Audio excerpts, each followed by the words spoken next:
Hey, welcome back to another Tuesday edition of Money Truth Moments with our very own Money Truth expert, Judy Copenbarger. How are you, Judy? Fantastic. I just got back from a beautiful trip and back home. It just feels so good. I love this time of year, back to school. Everybody's mowing the grasses, all the, you drive by the schools and that fresh Yeah, grass. Football season's about to start. I mean, everything is awesome. I'm feeling good. How are you doing, Carlos? I'm doing great. You have this recharged energy, and I always look forward to that. And it's like amplified today even more, which is great. Wonderful. Yeah, feel good. Feel good. It's good to go, and it's always good to come home. All right, folks. So thank you for joining us today. Make sure that you are following Judy at judycopenbarger.today. And speaking of school, today we have another great show related to school. And what we're going to talk about today is the back to school without breaking the bank, right? This is really important for a lot of parents who, my understanding is that there's schools that are going to open up next week as well. Some already on the second week of school, which is crazy to me how summer flew by real quick. But enough chatter. Let me ask you right out of the gate a really very simple question is why does back to school season tend to be one of the most expensive times of the year for families? Next to holidays, I think it is. It is. Birthdays are spread out through the year, anniversaries and all those other things, hospitality gifts, they're spread out through the year. The holidays are impacted. Back to school is impacted, especially if you have litters like I do. We had 5 kids in school. Back to school is a big deal. So it was a lot of supplies, a lot of preparation, a lot of money to get everything going. But it's so exciting. I think for some people, you're just blindsided by, wow, new backpack, brand new lunchbox, all that stuff, new pencils, new everything. It's just a very exciting time of year. Easy to overspend, though. So Yeah. we want to talk about ways to maybe avoid that regret that happens when the credit card bills start coming in, right? Let's not have that happen this year. Yeah, one of the things that I remember as a kid was the back to school was buying do you remember the old metal lunch boxes? Like it was like Oh, Batman yeah. or Yep. and so you always look forward to the new year because you would thrash them throughout the year, right? So you dance, all that good stuff, right? Yep. So that was always just a great memory, just getting back to school, like you say, even right down to crayon boxes or pencils. It was like, hey man, I got some new stuff. The peachy folders, you remember those? Oh, Um, yes. Yes, yes, yes. yeah, a lot of good, definitely good memories. Yeah, you get out the So, color pencils and color the peachy. or you Absolutely. flip it inside out, right? That's what I remember we used to Yeah, do. So you have a clean canvas and all that fun stuff. that's right. That's right. So let me ask you, what's the first step parents or students should take to prepare financially? Well, obviously planning ahead. So if there's still little time in the district that you're in, that's great. If you're having that, here we are, and I'm not ready, and what are we going to do, and where are we going to get the money, and that kind of thing. Think about how you can avoid that feeling for next year. So planning ahead. We'll talk a little bit about some strategies there. But just think if you had started last year putting $50 or $100 a month away, depending on how many kids you have and what your expenses are, what would it be like now to just have that wad of cash, that money that was set aside, whether it was cash or in a special savings account, and you go shopping and you're using cash, not credit cards? I mean, how freeing would that be? So I say the first step is to plan ahead. If you have time, if you have a month to go, most districts are, as you mentioned, starting back, especially here on the coast. It's time. I mean, we're already there. So you might not have time to put that away. But if you do, what if a month from now you're buying supplies and you put $50 a week away for the next 4 weeks, right? Or however many paychecks you have, you're there. And maybe it's not 100% of what you need, but it's a good chunk toward it. And it just feels like, oh, I prepared. It's not such a big bite. So those are some things that you can do and just plan ahead. It surprises me how many people are shocked by the holidays, around Christmas time, around Thanksgiving time, New Year's, Hanukkah, whatever, all that stuff. People are shocked when it shows up. But on my calendar, it's pretty much the same time every year. And back to school happens pretty much the same time every year. Why is it a shock? And why are we not prepared for it? We know it's coming. So why not plan all throughout the year, a little bit, little bit, little bit at a time, so you don't really feel it. And then when it's time, you're ready to go with cash to buy what you need. It seems so simple, doesn't it? Maybe not easy, but Yeah, very simple. and simple is usually the hardest things we tend to deal with, right? So it's never as simple as it sounds, although it is, but it's just a mindset, right? We talked about mindset. It's just kind of changing that way we think of things too.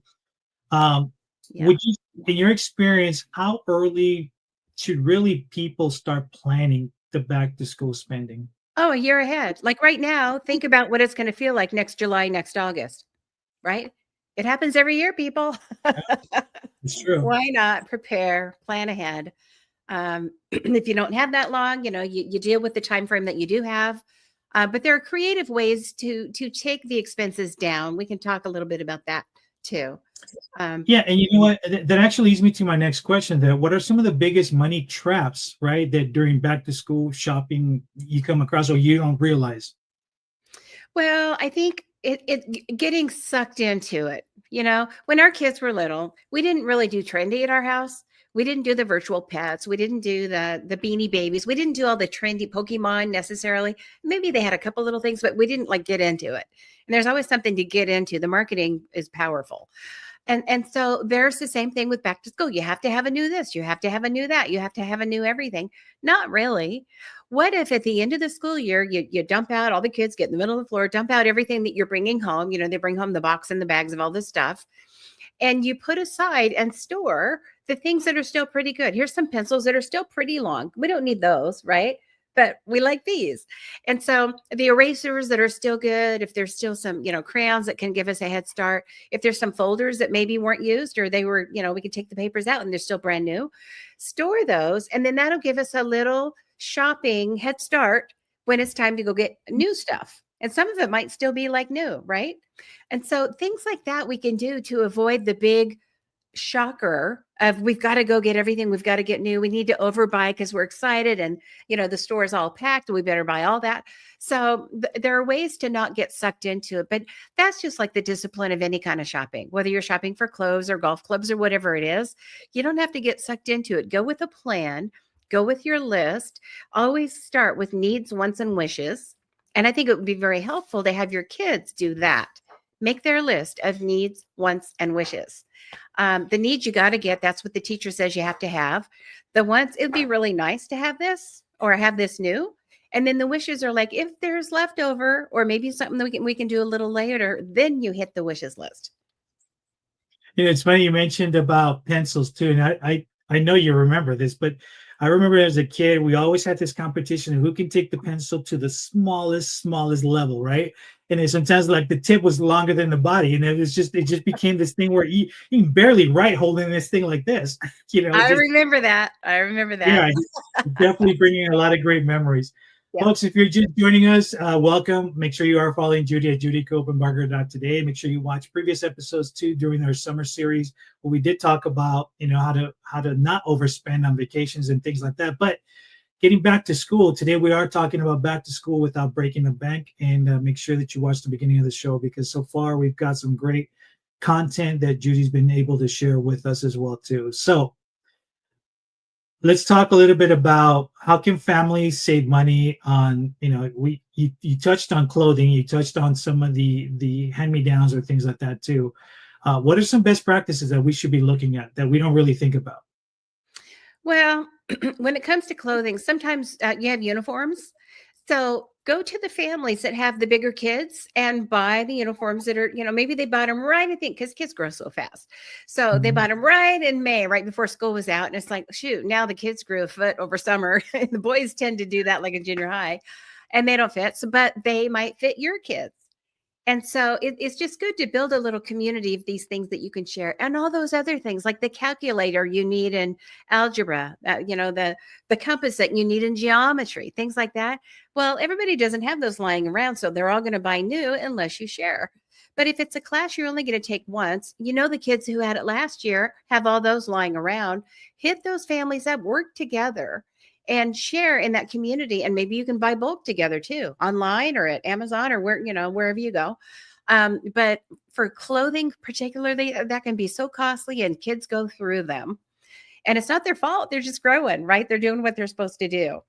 So find some people, get together, make a community, barter, share, swap, do what you can do to avoid the high costs items, and then you can fill in with some of those wishes and wants with the fun stuff of the lower cost items. I think another to add to what you just said that people tend to forget is the student discount, right? Oh You want to yeah. talk a little bit about that?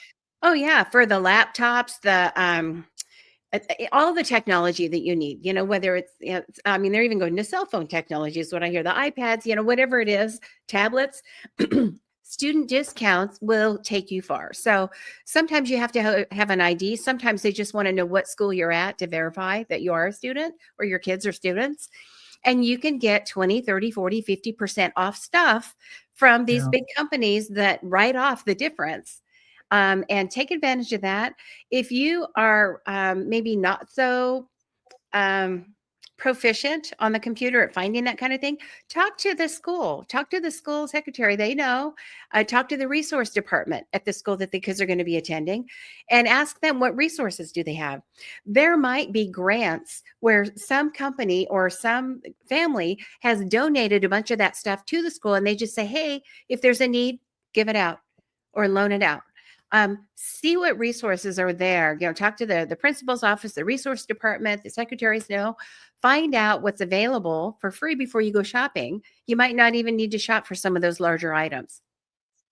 That's true, and that's great advice. And again, folks, if you have any additional questions you'd like to ask Judy, please make sure you put it on the chat, the comments, or send us a message. And I'm sure Judy would love to address this and give you some additional content and wisdom as well too. So let me push this forward a little bit and ask you, what's the best tip for building a back to school spending plan that actually works? Okay. And when I say that, I mean that, we always say in our head, we're going to do this time, or we don't stick to it, or something else comes up like, squirrel, they turn around, do something else or whatever.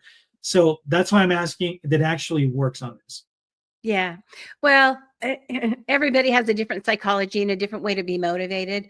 One simple way would be build a chart. We're going to put $50 a month into this special account. We're not going to rob it. We're going to leave it there for when school starts. We're going to do it for a year, put a chart on the refrigerator, and every month check the box when you put 50, like a chore chart.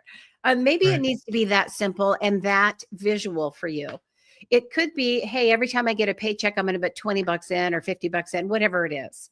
You figure about what you need for back to school, divided by 12, right? 12 months or however long you have. So that would be a great way to plan ahead. Just whatever works for you. Maybe it's an app on your phone. Maybe it's a special separate account that you open at your credit union or your bank. And your goal, and you write down the goal. It's something about visually writing it down, having it in front of you, whether it's a chart or a picture or something on your phone, a note that you revisit. Put it on your calendar. Every second of the month, have it pop up on your calendar. Put 50 bucks in the back to school account, right? And then you get Yeah. paid on the first, the second, the money's there and it goes in your account. So whatever system works for you, there's no perfect way to do it. There's no wrong way to do it. Just do what works for you and be consistent. That's going to be the key. And once you start the process of saving, don't rob it because you want to go take a trip or you're short on the bills one month. That money is considered already spent. That way it'll be there when you go to get it next fall and go back to school shopping. That's great advice. Very smart too. And we've been talking about back to school. We've been talking about us as parents, the responsibilities of the different things. But how can parents involve the kids, right, in saving money for school supplies too? Well, they can definitely help with that list. So they get the list from their teachers or their professors. And the list says, here's the stuff you have to have for this class. Here are the books, here are the equipment, here's the compass or the computer, whatever it is you're going to need. You've got to have those things. That's your needs. So you can't take the class successfully without these things. That's your needs. The wants are the tools that will help the child do really well and feel really good about sitting at their desk with new crayons, whatever it is. And then the wishes are the other things, the fancy peachy folders and the fancy notebooks that have all the cool stuff and the razors that have the animals, all that stuff. And so having the right order, involve your kids in those lists. Have them put needs, wants, and wishes and help them make sure everything's not a need. Right. Well, I need Yeah, that. I exactly. need that fluffy ponytail, pen that writes in purple ink and turns into blue. I need that. Well, is it a need or is it a want or a wish? Right. So help them with that list. Have them be engaged that way. If you have pretty savvy kids, fiscally, that aren't going to just put everything in the cart. Sometimes spouses do that. It's like some spouses are better left home when it's time to shop. if you're trying to spend less money. But some kids are that way too. But it's a great opportunity to involve your kids and have them help you build that needs, wants, wishes. Do we really need that? Is that really essential? Or is that something that would be really nice to have and let's go ahead and put it in the cart or maybe wait for next time? But that just helps them learn how to make financial choices. And this is just a lesson in all areas of life for young people. Most people, when I see them 30, 40, 50, 70, right? When I see them and I'm working with them on their spending plan, their financial planning, it's not that they couldn't save more, it's that the spending habits weren't there. They never learned how to spend properly and allocate the money that goes out properly. Money coming in, we know what we earn and what we need to get. But money going out, they didn't practice. So we can help our kids when they're young practice allocating how money goes out and whether it should go out at all. And back to school is a great opportunity because it's their stuff, right? I want to briefly talk about the other piece that's also we don't think about, and that's how are there any creative lunch preps, right, or snack ideas that can help save money over the school year? Because that gets really expensive as well too. Oh, kids eat and they're doing what they're supposed to do. They're growing, right? So, yeah, absolutely. Prepping, pick a time over the weekend, involve the kids. I think kids should be involved in the kitchen anyway. Avoid all the prepackaged stuff. You buy the little Fritos in the bag. That's a whole lot Mhm. more money than buying a big bag and bagging them yourself. You can put them in the baggies, right? Sometimes you can even use a baggie twice, right? If you have to. Yeah. So do that. Have the kids help you bag up the Fritos for the week or 2 weeks at a time. And that will save you. It's about 50% savings just doing that for most items. If you're going to be doing prepackaged foods like that, but better, healthier, more cost effective is prep your own things. So pick a time, Saturday morning, Saturday evening, Sunday afternoon, whatever it is, where you plan, you shop, and you prep for the food. And this could be done for all the meals, but particularly kids' lunches and after school snacks. Do it ahead. If you're going to make nutritional cookies, do them big batches, freeze them, have them ready. So at least the whole week's worth is done. And that helps with the calendar. It helps with all of the energy, that extra energy that doesn't need to be there in the household. You know what I mean? The stress part, the anxiety part. Thinking ahead. Okay, what are we going to do Tuesday? Both kids have a game on Tuesday. What are we going to do about dinner that day? Well, what if you already have it prepped where it's ready to throw together or just heat up on that day, right? Yeah. So, and that helps with the budget because you're not driving through at the last minute, driving through getting a burger or a taco or something that's expensive and maybe not as healthy anyway. But involve the kids, have a time on the calendar during the weekend that is prep time. Maybe it's Friday night for you, whatever it is.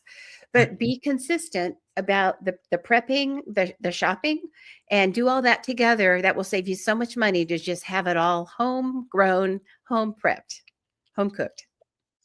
Nice. All right, folks, we are at the tail end of our show, and for most of you guys, you know what that means.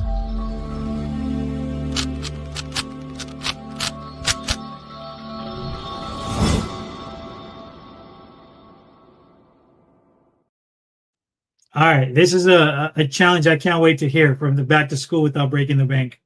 Well, it's one Well, that's not it's one easy, but that's it's not easy, simple. but it's And we've simple. talked And about we've it. talked. Needs, wants, and wishes. Adults, you make a needs, wants, and wishes list. Categorize those things that you need for back to school, uniforms, sports things, what they need in the classroom, all of those office supplies, school supplies, all of that. And have the kids do the same thing. So if you've got kids or grandkids in your life, nieces, nephews, people that you're mentoring, young people, have them make that needs, wants, wishes list. This is good not just for fiscal stewardship for the rest of their life, but it will help for sure with the back to school planning. So you don't overspend and buy stuff you don't need. You can do it. All right, folks, you heard the challenge. And again, if you have any questions, please let us know. If you have any themes that you'd like Judy to talk about as well, too, that are, kind of hanging over your head, please let us know as well, too. And remember that we are here every Tuesday morning at 8 a.m. with the replays on Thursdays at 8 p.m. And if you're not following Judy, please do so at judycopenbarger.today. Judy, any last parting words? Oh, make it a great week. Enjoy the season. Everything is new. It's so exciting. Enjoy. All right, until next week, guys, stay safe and stay cool.